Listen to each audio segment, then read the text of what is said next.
Yes, sir. Yes, sir. Yes, sir. What is good, good people? You are now listening to another episode of Since We Last Spoke with Danny Foxworth.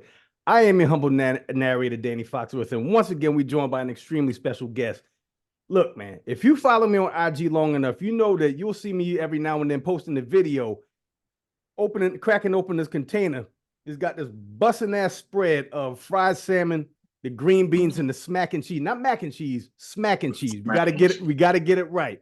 So the man responsible for these plates that I show on my IG videos is who I have on Since We Last Spoke with me tonight. So without further ado, internet, we got Berkeley County's own Chef Marcus Middleton in the building, the proprietor of Keone's Food Truck. What's good, bro? What's good, man? Right here, man. Living the dream. I love it, man. So we're going to take it back to the very beginning. What was it like growing up in Alvin, South Carolina for a young Marcus Middleton? First of all, before we get there, I just want to thank you for having me, and it's an honor to be on the pod. So, but for the most part, Marcus Middleton, man, I'm from a small town, Alvin, South Carolina. Matter of fact, it's a town, so it's just like the city is St. Stephen, but outside of that, we're a small knit town. No traffic lights, one gymnasium, a corner store, a barbershop. And from there, everybody kind of had that village effect, you know what I'm saying? Growing up in Alvin, St. Stephen, and and it just feel like everybody on that side is we pretty much family, you know? Yes, sir. And for those of y'all that don't know, Alvin, South Carolina, is also the home of the greatest football player I've ever seen with my own two eyes, the great Joe Hamilton. Yeah, man. We got a good bit come from that side too. Courtney Brown, Pearson Prillo, Kalana Green, and Marcus Middleton. Yes, sir. Hey, talk your shit, man. Yeah, man. Yeah. So, your first time cooking, do you remember the first dish that you ever cooked? Yeah, man. Actually, yeah. My first dish cooking was always for like me and my brothers, because we were cooking oodles and noodles, ramen noodles, man. Oh yeah, ramen noodles. And like my dad would always do something crazy with it. He always put like sausage, Roger Wood sausage, that is. He'll drop an egg in it, almost do like an egg drop soup type vibe. Cut up some sausage in it, and that got us by. And like I come from a family that cooks, you feel me?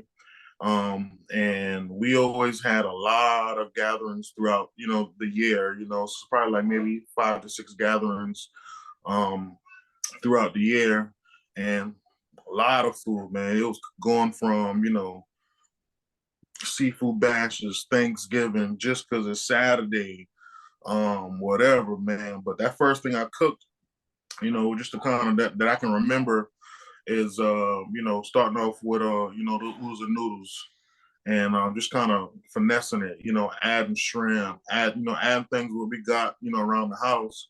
And I'm the baby, of the of my brothers, it's all boys. I got 3 other brothers, so and they all kind of way older than me, but none of them really was good at cooking. So it was just like, well, shoot, I'll give it a try. And then from there, so it was like, hey, we hungry? Shoot, some of them just came from work. I'm like 6 and 7, you know what I'm saying? Cooking for my brothers that's, 5 to 12 years older than me. So it was just like, well, shoot, give me 3 packs of oodles and noodles. They helped me cut up the sausage. You know what I'm saying? We'll add extra season, Old Bay, and seasoning salt, and garlic powder, onion powder, paprika. And you know what I'm saying? And I kind of amping it up, you know what I'm saying? Yeah. And then from there, it just was, it was always like that fellowship thing. And, we had to survive. And bro, you can't talk about low country cuisine and not have Roger Wood sauce. If it ain't Roger Wood sausage, we not messing with it at all. Hillshire, keep it. Keep it. I ain't gonna lie, I like Hillshire though. But but Roger Wood is a staple. Yes, big time. Definitely a staple. Definitely. That and Old Bay, man. When you talking about them seafood spreads, man, I used to love. Soon as you pull up to the function and all you gotta do is roll your windows down. You smell that Old Bay from like 3 blocks away. I'm like, boy, this day finna be good. Right, we in the right spot. Yes, sir. Somebody know what they're doing.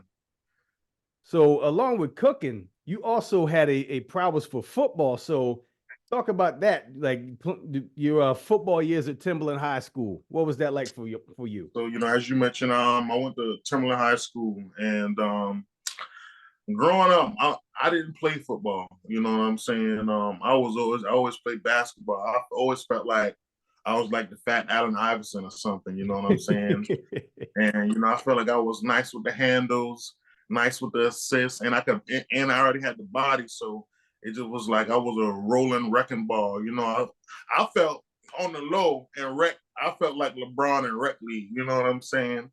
Because I was always bigger than everybody, kind of faster than everybody, and it was just like, all right, cool. I'm gonna do what I do. You know what I'm saying? So at that time, I never really got I was kind of too big to play football. That's what they say. But coming into that, I started playing football my 9th grade year. My first day out, I quit. Keep it real. Okay. I quit. My mom was like, "No, I think you should go back. Give it a try." And then from there, they was like, "All right, you got some agility, you got some speed, you big. We're gonna take you from the B team, bring you up to JV." And they was like, "You holding your own too, so we're gonna let you start on JV, and we're gonna let you practice and dress with varsity, so you do Thursday and Fridays." So from there, I started getting some PT, starting, and I played defensive tackle and left tackle at that time. And got the hang of it. I was nasty. I was benching like at that time. I said my 9th grade year, I kind of was benching around like 240, squatting like 350. Mm-hmm. At that time for that age, 14, and not having like practice or form, just being naturally strong. Yeah. They was like they like that. You know what I'm saying? And what helped me a lot with sports, other than playing football, other than playing basketball, I took martial arts. I took Taekwondo. Really? And yeah, so that helped me out a lot with integrity and this and that, and being light on my feet and things of that nature. So that played a major part on my success in football. And coming from 9th and the 10th grade, it was like, all right, man. All the bigger guys there had graduated.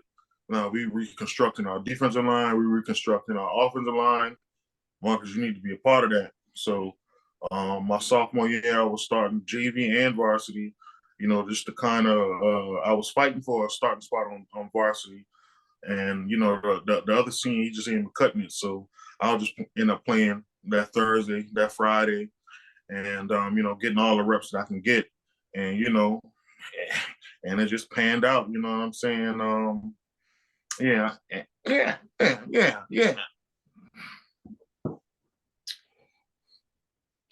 Hey man, pop your shit, man. Come on. Yeah, well, I got a little more to pop too. Okay. Well, and so on that aspect, within my senior year, you want to try to go all ham on your senior year and shit. So I went to the North-South All-Star game, my senior out in Myrtle Beach. They pretty much picked, yeah, Okay. they picked some of the best out out the state.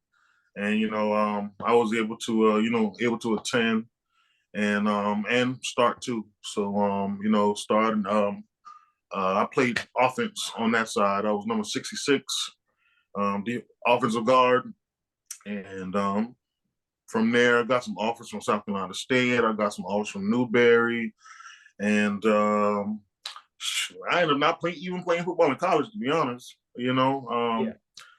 I tore my MCL, ACL, meniscus inside the North South game, the last quarter. That sucked. Mm. So, but outside of that, I had a pretty good football career. I believe it could have gone further. And if I had kind of got that right training and got everything and everything together and kind of just been with a program, I think I could have, done something. But it was just like, I ain't got the surgery. I lost a lot of weight. And on top of that, I didn't have the passion for it, like I once did. Once I started getting around, other girls and college stuff, you know what I'm saying? I feel you on that. Like, we're gonna see what Orangeburg talking about, but yeah, man, I was pretty decent in high school, man. And you literally just answered my next question, because I was going to say, do you miss football at all? I actually do. Sometimes I go back to that point where I'd be like, dang, man, it was one time I found my old highlight tape and watched it. And I found we went to the state championship tour. We lost my junior year. We played against Blythewood. We lost by 2 points. Mm. But outside of that, I go back and I think, I'm like, man, maybe if I wasn't chasing behind this person or trying to do that or whatever, I probably could have got a free education. I could have gotten this, gotten that. Could have played football, and even if I was just a little more determined and disciplined within that, that football era, I could have been nice. You know what I'm saying? Went further.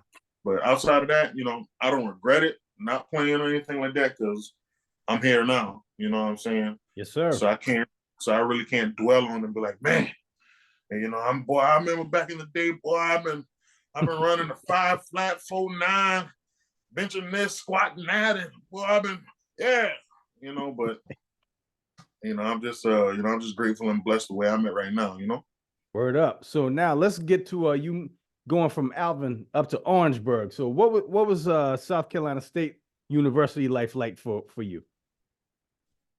Broke. I've been broke. But outside of that, being away from home, being away from my mom, my family, my brothers, it was definitely a time to really kind of figure out who I am, what I wanted to do in life. And at that time, I didn't know what the hell I want to do. You know what I'm saying? I was barely going to class, and, I was just around people that I didn't think motivated me to be in the right direction. But I was around some great people. I had some great friends. And some of the people that I went against, that was my choice. Yeah. But outside of that, the Burg was lovely, man. It taught me a lot. It taught me how to survive. It taught me how to, to make certain decisions to where, all right, if it ain't working out for you, you know what I'm saying, you need to find something else to do instead of just sitting in one spot. So you need to find solutions. So, being in the Burg was fun. Being in the Burg was an eye opener. And, I had some good times in the Burg. I ain't gonna lie. A lot of good times. Even when it come to homecoming, even come to different football games, basketball games, step shows. That HBCU life is definitely a beautiful thing. You know what I'm saying? And even now, going back, to certain homecomings and being like, yo, what's good? Boom, boom. I see you do your thing, and they give me love. I'm giving them love. So his homecomings are definitely still lit. You know what I'm saying? Even though I didn't graduate from state, I still got a lot of ties in the area. You know what I'm saying? And even in the Burg too, definitely in my junior year, once I kind of figured out what I liked, and I started to kind of really fall in love with food. I was always watching dang Food Network after class, smoking, doing all the stuff I don't need to be doing, drinking. But if anybody around me, they know I'm cooking. We on the grill. We got some type of noodles, like the fridge pack. You know what I'm saying? So mom Duke sending me money to get to get food or whatever, and I'm working too. So whatever at that time, I always had the fridge packed. When everybody wanted something to eat, they called me. Mm-hmm. And if I had knew what I know now, sure, I'd have been selling plates back then. You Yeah. know what I'm saying? So like I always had the cooking bug. Ever since I was like, little. And cooking has definitely played a part in life. Even though I wasn't passionate about maybe this is a career, and I was trying to do football. I was trying to be a coach. I was trying to maybe, at a point in time, my major was electrical engineering. Trying to figure that out, see if I was going to want to do that, and a lot of other things. So I was just kind of skipping and hopping, trying to figure out, what it was. So I'll say around 2011, I came back to Alvin, and I was like, what I'm gonna do? I'm gonna get my CDL, or I'm gonna try cooking. So I went with cooking, and then I'm here now. Word. So, what was your favorite food? What was your favorite Food Network show to watch? At that time, it was everything kind of like Bobby Flay, G. Garvin, and Iron Chef, um, and anything that kind of came on, man. During that time, it wasn't too many black people, on Food Network. Mm-hmm. But on Turner South, it was Marvin Woods was on there, a good bit. So I always, kind of tuned into him on Turner South. He was definitely I'm glad I was able to meet him. He came around in Charleston area. He had a few stints out in Charleston. He opened up the restaurant probably like maybe 4 or 5 years ago. Unfortunately, that didn't work out. And then I think he was before then, I think he was over at I know it's a place on Market Street. I think it's still there, or at least the building is. And I think Mike Lotto was over there at the time too. But that's here nor there. I can't remember the name, but those are some of the people that I kind of looked at. Definitely a Bobby Flay. Bobby Flay was a top guy for me at that time, and once I really started to learn about other Black people and things like that, I was like, all right, cool, And I Mm-hmm. just kind of left it at that.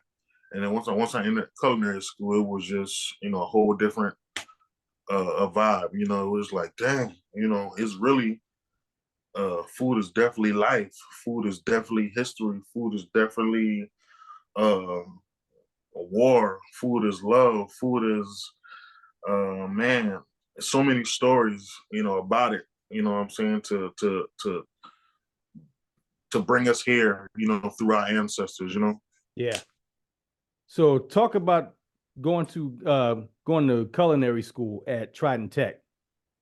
Oh man, that was the best times of my life. Um, so I started culinary school in 2011 or 2012, one of the two.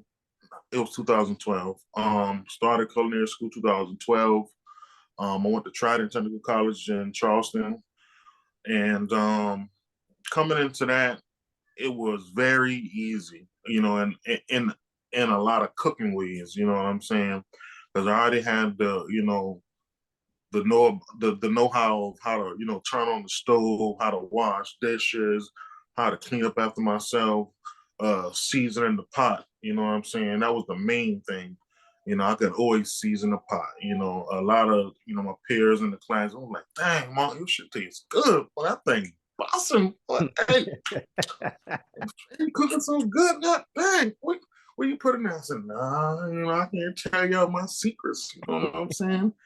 Can't tell you the secrets. So, coming into my first year, I really noticed that that I stood out to a lot of people just through skill, and also who was my brother. You know what I'm saying? Because at that time too, my brother was a rising artisan. He makes chef knives. So, at that time, he was, going around to every place, from the culinary school to restaurants downtown, pretty much asking chefs, what does it take to make a sustainable chef knife. And, while he going through that, while he's going through these phases and things like that, and getting a buzz around the Charleston area, people start to put the last name together. So it's like, oh, are you related to so-and-so, so-and-so? I'm like, yeah, that's my brother. Oh, that, and so that started to float around the culinary school. And, I guess, I wouldn't say I was favorite to any of my instructors, but they noticed me of my last name. They noticed me of my work. And, when it comes to test time, I have some of the most flavorful food, some of the best presentations. And yeah, I stood out everybody because everybody else was just like, nah, they're just trying to do it, because it's fun, or, a lot of people that were in the area, they were, either from the naval base, doing, the Army, Air Force, whatever, using their GI Bills and stuff like that, trying to, do what they got to do.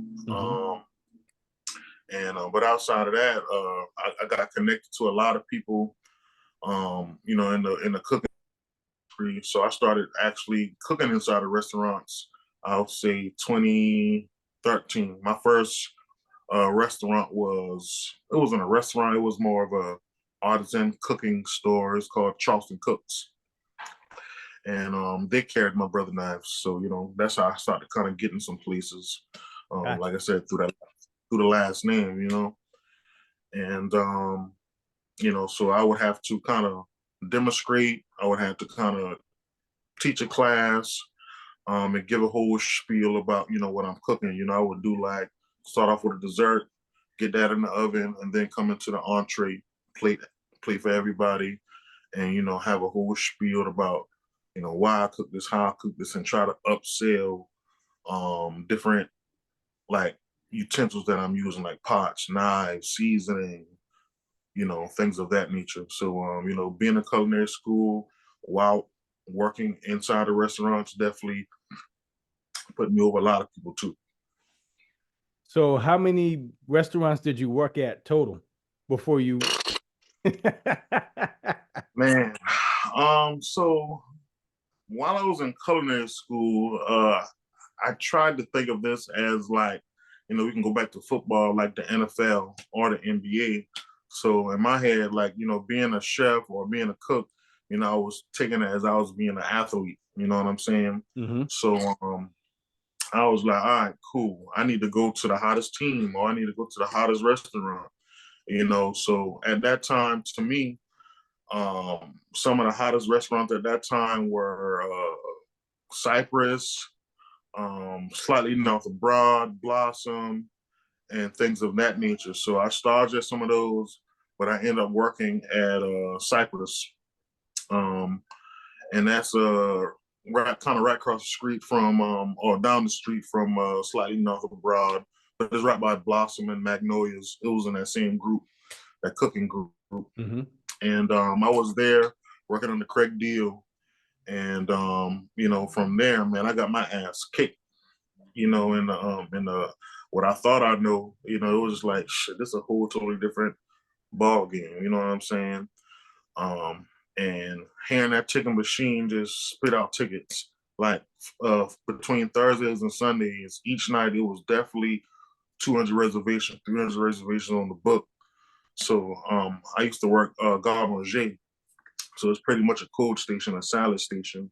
So in this station was the biggest and most important pretty much in the building. You got your shucked oysters, you got your salads, you got your flatbreads, you got your charcuterie.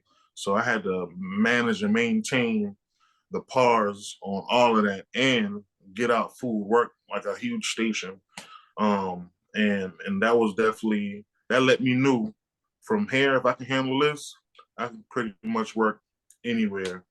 And it was definitely a eye opener, and I began to love it.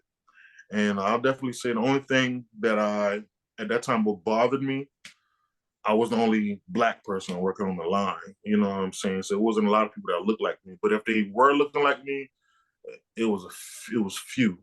It was, they're probably in the dish pit. They were, or maybe prep. But outside of that, maybe at least 3 to 4 to 5 people that looked like me inside the building. So, it was always a difference within, life, conversation, how people gathered together or whatever. But outside of that,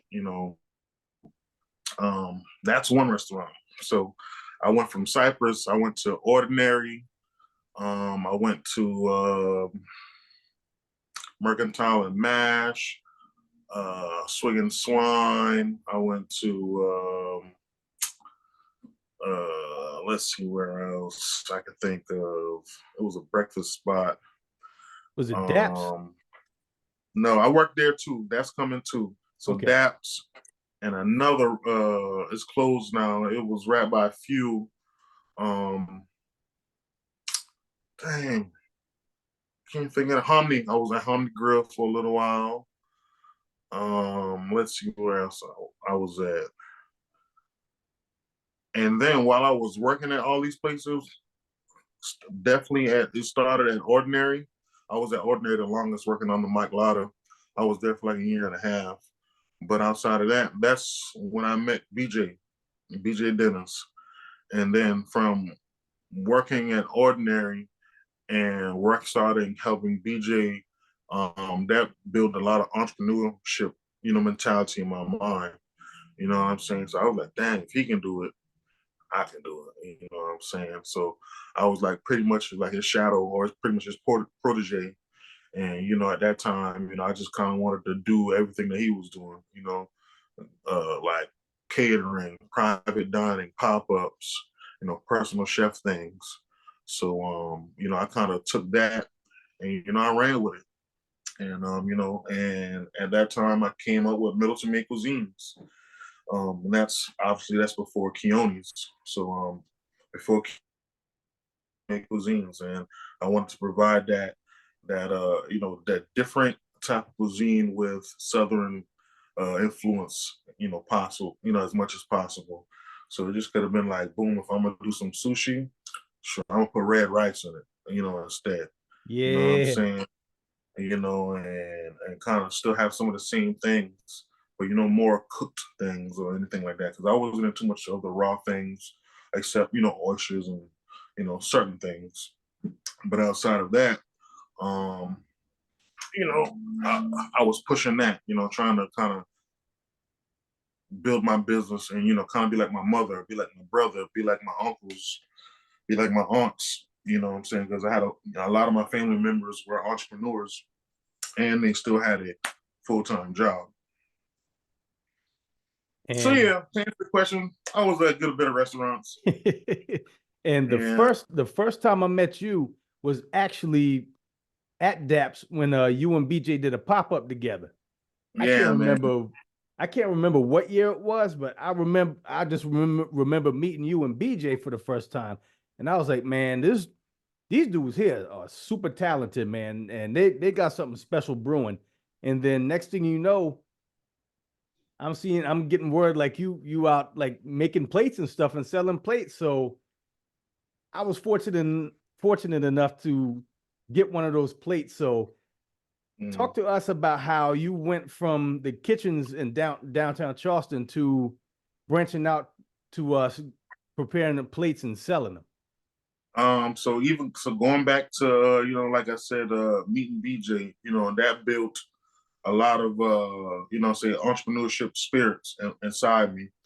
And then I was working at Ordinary, and I was just like, since I'm not able to move up within the kitchen there, for whatever reasons they had, I was like, freak it, and I'm gonna start doing my own thing.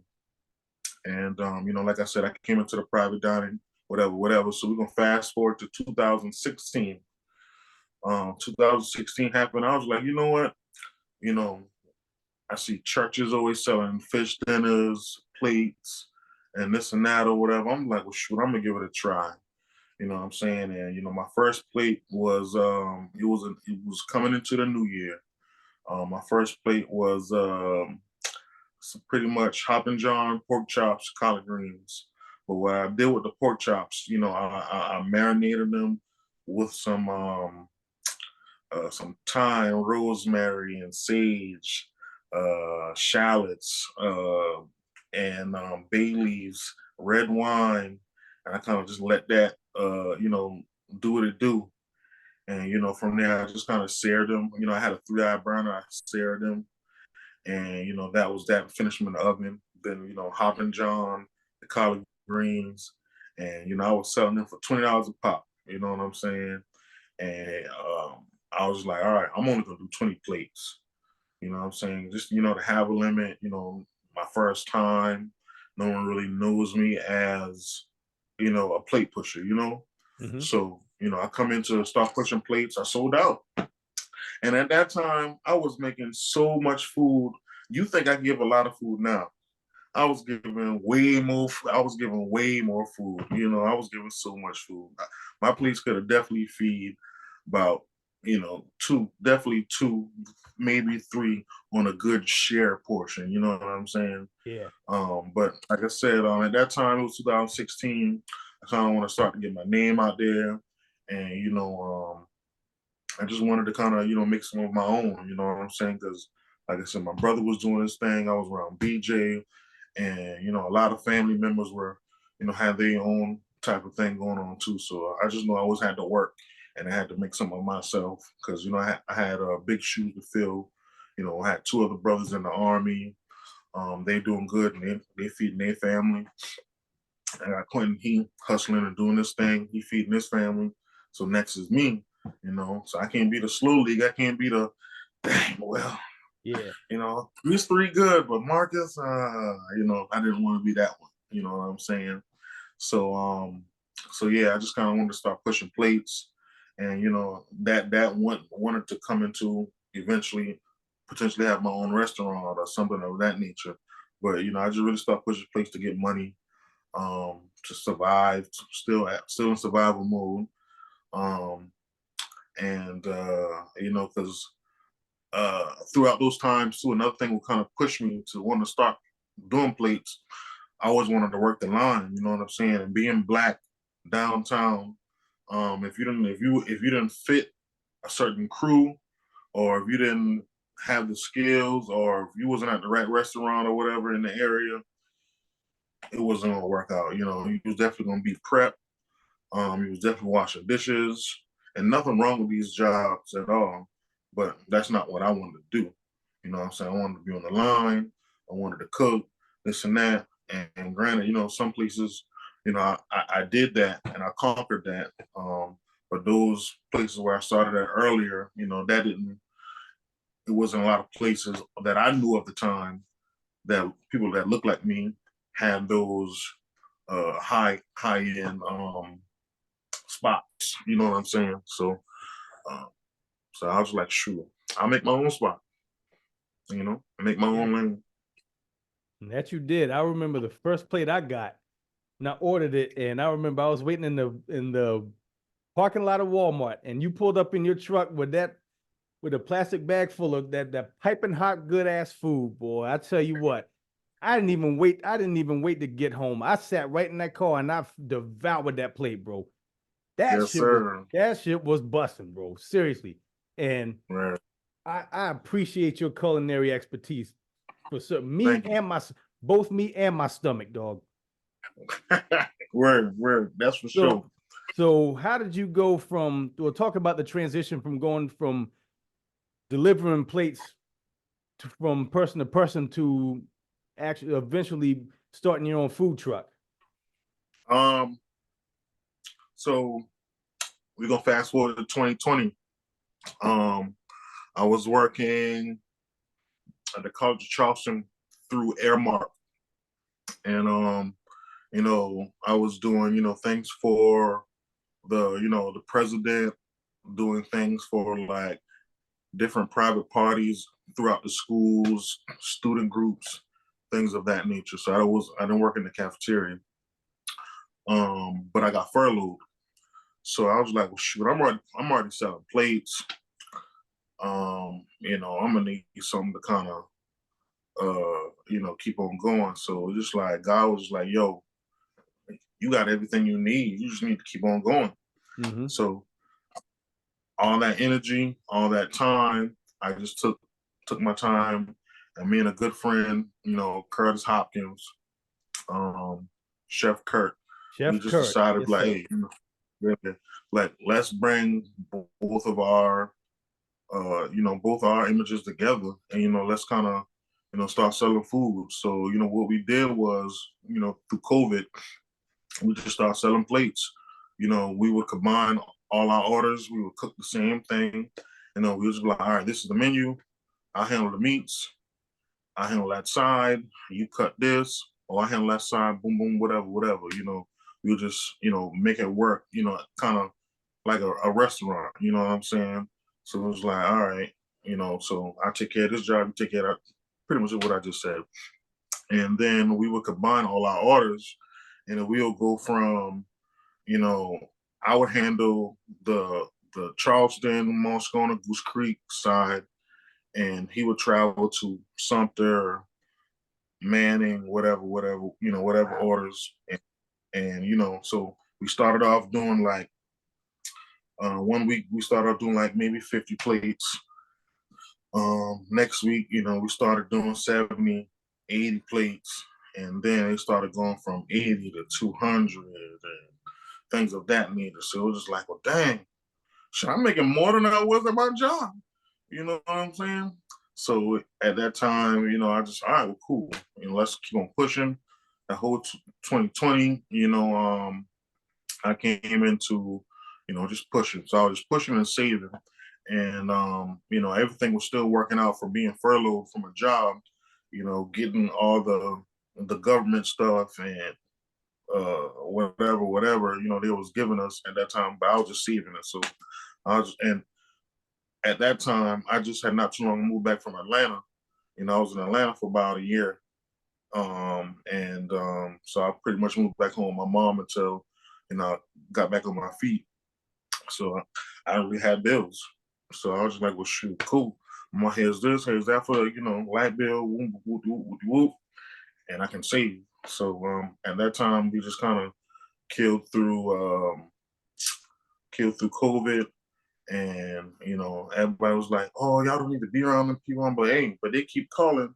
I need a job, and y'all want me doing nothing else. So cool, let me cook. Y'all leave me alone, and we gonna make this shake. And that's what I did.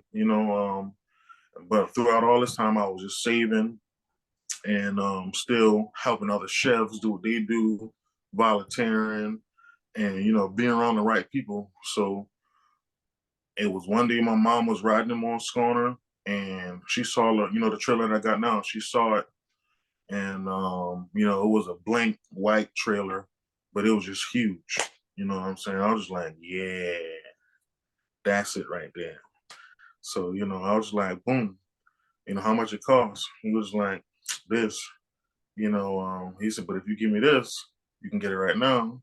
I said, shit, you ain't saying nothing to a boss, dog. Oh. So went back to get my brother's truck, and I came and got it. That man was shook. He was shocked. You know what I'm saying? Just to be like, oh shit, I didn't expect it. Because he shaved off like 1,200. So if I had cash, right now, so I was like, shoot, I come back in 2 hours. I just got, I just came to look at it. But I came to look at it, I liked it. But I knew I had to pretty much create it. You know what I'm saying? Because it was blank. You know what I'm saying? Just it was white on the inside, white on the outside. Because it was used to transport cars, single cars. Okay. And from there, it was just like I worked in so many restaurants. I know what a line should look like. I know what I want to do inside of my food truck. I want to be able to get the food out. I want to be able to, if I was on site, to cater for any wedding, any event. I got all the cooking power that I need. If I want to rent it out to anybody, they got all the cooking power that they need. And yeah, man, it was just like I just kind of was living in my wildest imagination at that time.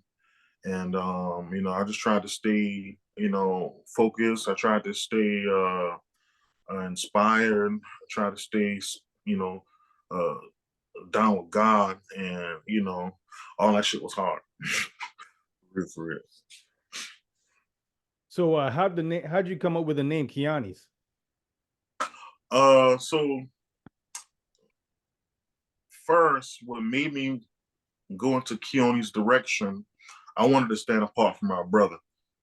Because it was at the time, it was like, oh, you so-and-so little brother, right? You know what I'm saying? So, throughout the years of being involved with Charleston Food and Wine and helping him and helping other chefs and working all these restaurants, it was like, my brother pretty much, paved the way and helped me get to where I need to be.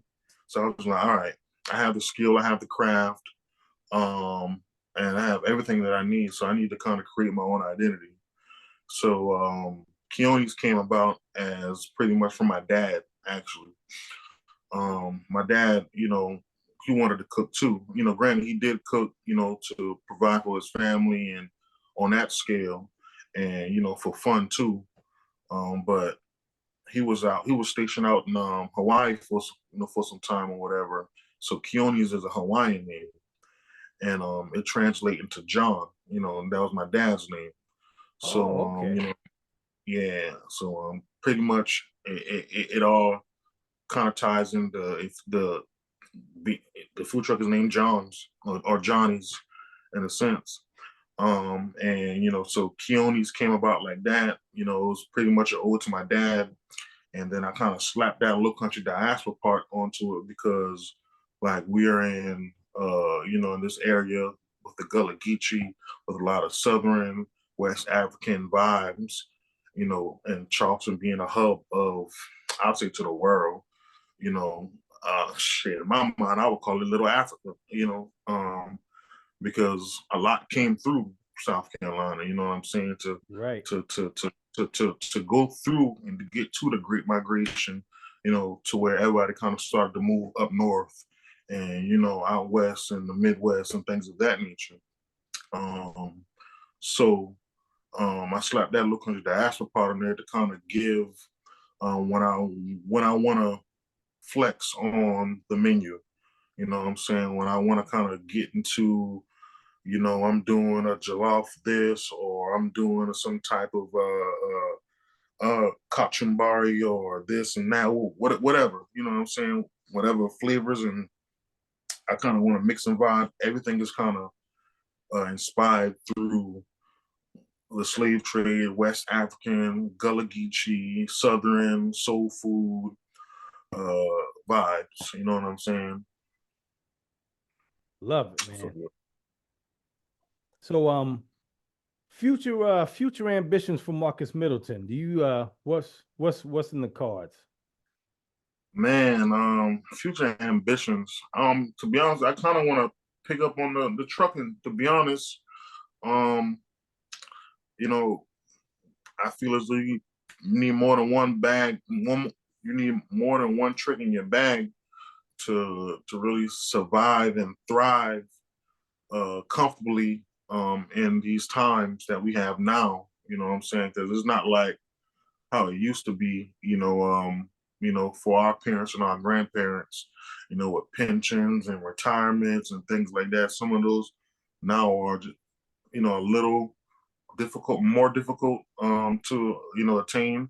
Not saying that is not possible, but it's a little different because now people want to get rich quick, this and that, and back then a lot of people they're gonna work that 30, 20 years at one job or whatever. So I was like, shit, I ain't trying to work that long for nobody. Yeah. You know what I'm saying? So as of right now, I'm using the food to invest in the things that I wanna do. I'm using food to pretty much invest in other people to where like, hey, if I can help you get to this point, you can help me get to that point. You know what I'm saying?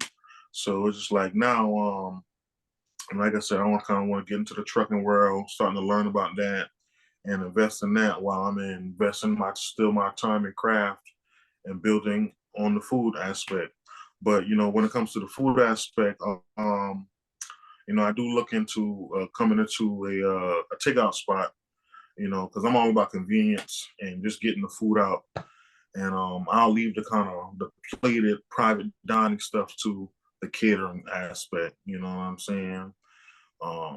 Because like you said, I feel as though uh, it's a gamble when it comes to the restaurant world. You know what I'm saying? If you got it, you got it. If you don't, you don't. And it's more than just cooking. You know what I'm saying? I'm learning that now. For these last 2 years operating in business for my food truck, it's more than business. I gotta market. I gotta get straight with taxes. I gotta make sure I'm pricing it on my food right. I gotta make sure I'm selling it. I make sure I'm storing it. Finding out the food costs, my P's and L's, and being on time with certain things when it comes to paying monthly bills or whatever. Um, it's a lot, and as of right now, I do it all myself, and that definitely can be a thing. So it's definitely not easy to be an entrepreneur, be an owner. So now, since I'm an entrepreneur, I'm really also learning into being a boss. How to lead, and get a team, delegate, and to say, hey, all right, cool.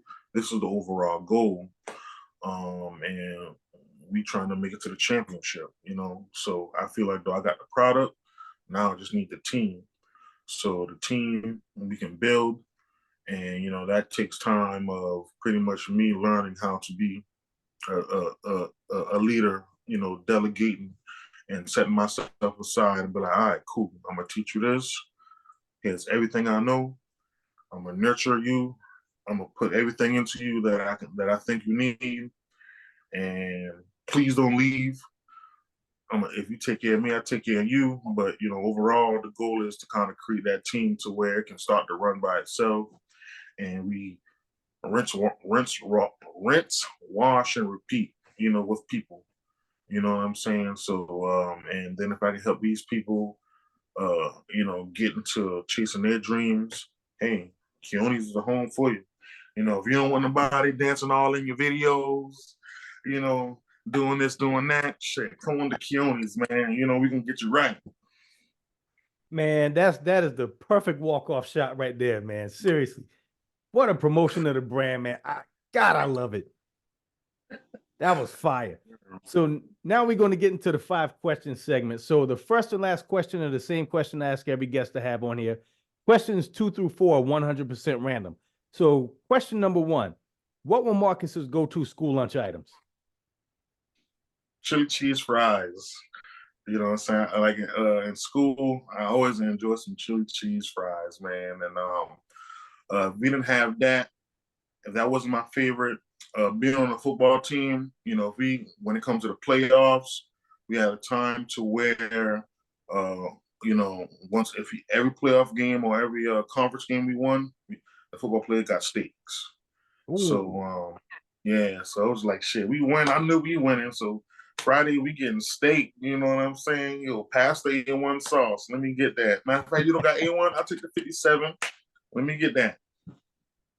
Tight. Question number 2. What was your favorite class at South Carolina State? My favorite class at South Carolina State, none. Okay. Because my reason being, my attention span was very short. And a lot of the classes that I had at the time that I was more into, it was when I was going through trying to be a coach.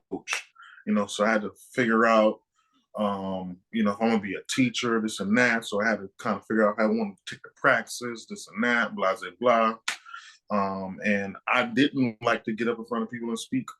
At a point in time, I couldn't do this. You know what I'm saying? So it was times for, and when it comes time to class or whatever, we had group events, group projects or whatever we had to present. Yeah, mine didn't go out good. I would freeze. I had all the information, but at the end of the day, we had to present it. And they was like, Mark, how you always drop the ball? I'm like, I got the work, but that just wasn't my thing. You know what I'm saying? Talking in front of crowds or whatever. I wasn't feeling myself like that. Got you. I 100% respect that. Question number 3. What's the greatest compliment you've ever received? Dang, that's a deep one. The greatest compliment I ever received. My mom telling me she's proud of me. Yeah, and I imagine that had to make you feel good. Right. Even still to this day, like just say, because she know, I go through a lot. Just being, just since this food truck stuff is the only thing I do. She just kind of just like, man, Marcus, you're humble. You ain't out here in these streets doing this, doing that. You provide for yourself. And you're able to kind of do what you want. You know what I'm saying? So she just let me know she was proud of me. She let me know I need to keep on pushing. She lets me know I need to keep God first. And yeah. Okay. And then question number 4. Who was the toughest opposing player that you faced when you were at Timberland?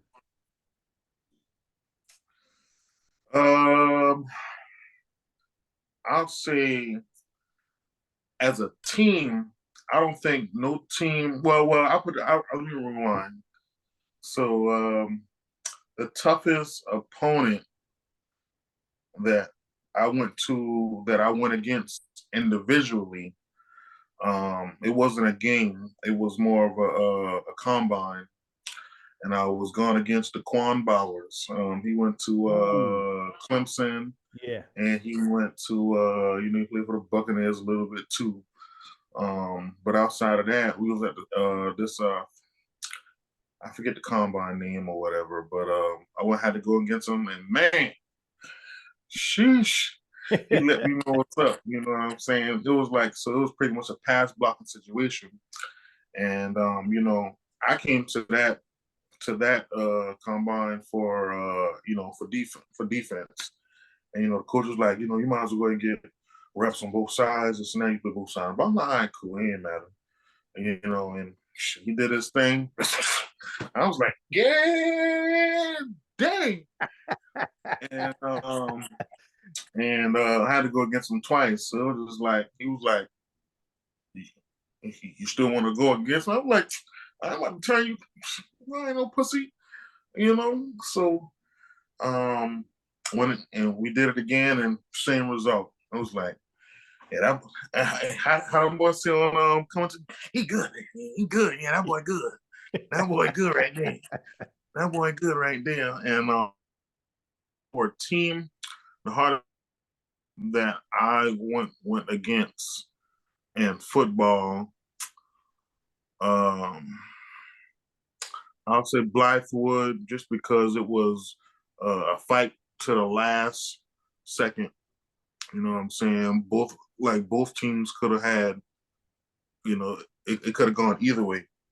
You know what I'm saying? Because within the last 2 seconds of after the last 10 seconds of the game, we were in the lead, and they were able to get down to be in field goal range, and they did what they did. So I think Blackwood was a tough one. Oh, and I'm gonna rewind too on when it comes to a team. Berkeley was always a match, was always a rival. So between playing Berkeley,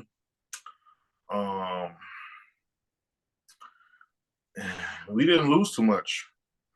You know what I'm saying? From my times, it was always whatever number in 4 or whatever number in 3. So we were always definitely being like in a single digit number when it comes to losing, and whenever you played against anybody in high school, shit, we was cutting ass. You know what I'm saying?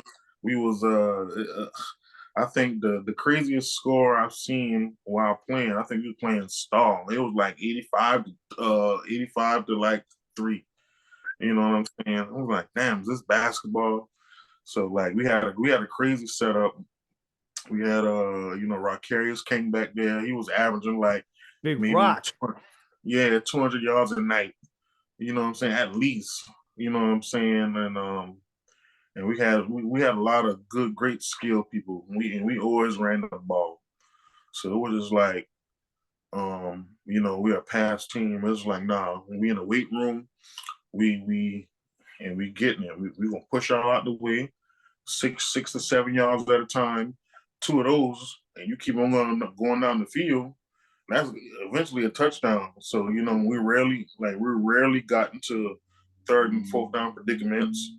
But when we did, we capitalized and on the next drive. But outside of that, we for the low country side, we were our powerhouse, but sometimes we just didn't finish towards the end. Like my senior year, we lost against Wilson, but it was just the fact that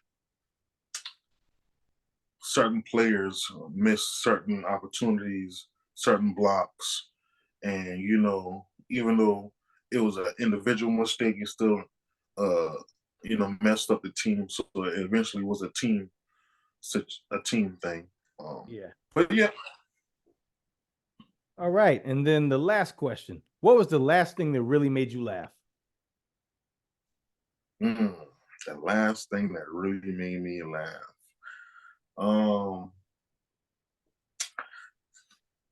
My son. So today, he was just kind of copying me and things like that. So he's one. So to kind of see him starting to copy and mimic some of the things I do, and being jokey around the house, and starting to talk and things like that. That definitely started to make me laugh and smile. So yeah, that's definitely the last thing right there. Love it. Love it. So, man, it's time to promote and plug your shit, man. So have at it. Man, this is the one and only Keone's Low Country Diaspora, Low Country, whatever you want to call it. But Marcus Middleton, and you can find me on Instagram at Keone's_SC. You can find me on Facebook as well, Keone's Low Country Diaspora. And if you have any type of food wants, from drop-offs to whole animals to private dining to your job sites to weddings to bachelorette parties, or just because it's Tuesday, festivals, Keone's is the place to get all that from. And I could not agree more. Let me tell you something. Listen to me when I'm telling you. You need to get that in your life. As the slogan goes, come change your life. Yeah. Yes, sir. Man, I was thinking about that fried salmon at work today, man. I cannot wait to sink my teeth in that next time I pull up to your truck. Rare, man. We might do some fried ribs this week too. So bet. Bringing that back. So I'm gonna be matter of fact, Wednesday this week. So I'm gonna be out there tomorrow. Shout out to David, the mayor, unofficially. Yeah, I'll be out Wednesday this week. I'll be out on Dorchester Road, 7910 Dorchester Road, from 4 to 9. Thursday and Friday and Saturday, I'll be at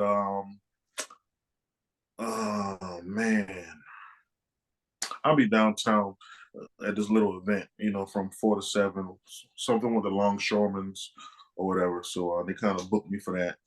So yeah. Word, man. It was so great to have you on this podcast, man. There was so many things that I didn't know about you, and bro, your story is incredible, and you were doing such a great job, man. And I'm proud of you too, man. Seriously, keep doing what you're doing. Man. Honored to thank you for having me. You actually the first podcast I've been on. You know what I'm saying? Like, just say solely like me for because again, I'm not a big speaker or anything of that nature. Granted, I can do it, but it just yeah, I'm just honored and grateful to to be in the number. And well, I greatly appreciate you being on, man. So make sure you like, download, and subscribe to Since We Last Spoke with Danny Foxworth.